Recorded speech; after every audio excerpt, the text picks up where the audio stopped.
కాశ్మీర్ సమస్య ఇప్పటిది కాదు. 1947కి ముందు కాశ్మీర్ హిందూ రాజు మహారాజా హరి సింగ్ దీన్ని పరిపాలించాడు. భారతదేశ విభజన టైంలో ఈ రాచరిక ప్రాంతాన్ని భారతదేశంలో కానీ పాకిస్తాన్లో కానీ చేర్చడానికి లేదా స్వతంత్రంగా ఉండటానికి అప్పుడు అవకాశం ఉంది. హరి సింగ్ కాశ్మీర్ను స్వతంత్ర రాజ్యంగా ఉంచాలని అనుకున్నాడు. 1947 అక్టోబర్లో పాకిస్తాన్ నుండి గిరిజన మిలీషియాలు కాశ్మీర్ను ఆక్రమించాయి. సైనికుల సహాయం కోసం రాజా హరి సింగ్ విలీన ఒప్పందం మీద సైన్ చేసి అఫీషియల్గా కాశ్మీర్ను భారతదేశంలో భాగం చేశాడు.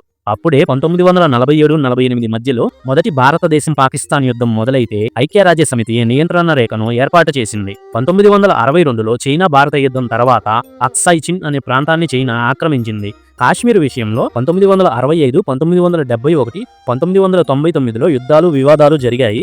2019 ఆగస్టులో భారత ప్రభుత్వం జమ్మూ కాశ్మీర్ ప్రత్యేక హోదాను తొలగించి ఆర్టికల్ 370ని రద్దు చేసింది. 1980లో నుండి ఈ కాశ్మీర్ ప్రాంతం అశాంతి హింసను తిరుగుబాటును ఎదుర్కొంటుంది.